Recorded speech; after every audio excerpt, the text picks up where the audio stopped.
Welcome back to a special edition of the show. Joe Biden promised to, quote, end fossil fuels during his campaign, and he's actually followed through on that promise. Biden has canceled drilling permits, he shut down pipeline, he sanctioned oil markets, and those are the reasons that gas prices have risen to their highest point ever and stayed there. Over the Department of Transportation, Mayor Pete has a solution. Just buy a $60,000 electric car that doesn't work and that we can turn off if we don't like you. Here's how Thomas Massie of Kentucky responded to that idea at a recent hearing. If that average household plugged in electric cars, do you know how much more electricity they would use in comparison to the air conditioning that air conditions their whole house? No, but again, I would emphasize it will let be me help less you. Let me help you with that first before we go on, because the numbers are important. It would take 4 times as much electricity to charge the average household's cars as the average household uses on air conditioning. Do you think that could be? So if we reach the goal by 2030 that Biden has of 50% adoption instead of 100% adoption, that means the average household would use twice as much electricity charging one of their cars as they would use for all of the air conditioning that they use for the entire year. It's so good. You can't really overstate the contempt we feel for almost all members of Congress. There are a few good ones, and there are a couple great ones. Thomas Massie is a great one. He represents Kentucky in the House of Representatives. He joins us tonight. Congressman, thanks so much for coming on. Were you surprised that the Transportation Secretary, who's lecturing you about renewables and energy, had no idea what the numbers were? I wasn't surprised. Look, their plans are based on political science, not physics and engineering.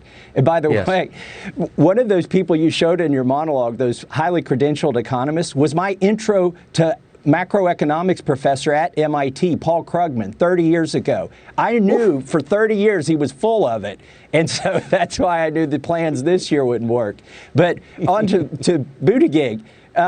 Look, the reality is if they do know, they have a different plan. They know that you can't run the air conditioning for Americans in this country and have the electric car adoption rates they want with the existing grid we have in any time frame in the near future.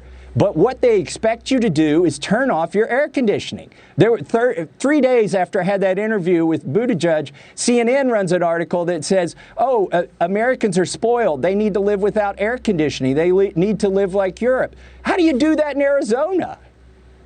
It seems like an intentional effort to dramatically drive down the standard of living for average people. Why would they want to do that, do you think? They want a lower quality of life and a lower standard of living. And that's the only way you can accomplish their goals. Otherwise, you're going to crash the grid. We've already seen blackouts. When they're polite about it, they're rolling blackouts and they tell you that they're going to turn off your electricity. But sometimes you have brownouts. You're going to have nothing and you're going to be happy about it. That's their motto. They're also, Tucker, trying to force people onto public transportation, which mass public transportation has always been a losing proposition in terms of efficiency. And one more thing, Tucker, since I did that exchange with Buttigieg, somebody said, well, Congressman, you could charge your electric car at night, not while the air conditioning load is high. Well, what the hell powers the grid at night? It's coal and natural gas. The solar panels aren't working at night. Did the person have any idea that that was true? Do they even know that? No, it's all based on political science. This is why I'm a political science denier. You know, so good. You are welcome on the show anytime. Thomas Massie of Kentucky. Hope to see you again. Thank you. Thanks, Tucker.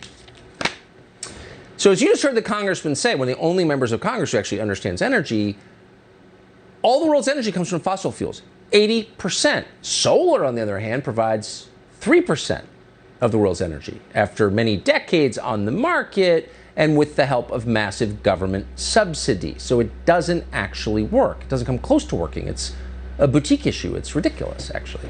So why is the Biden administration pushing this, and who is benefiting from it?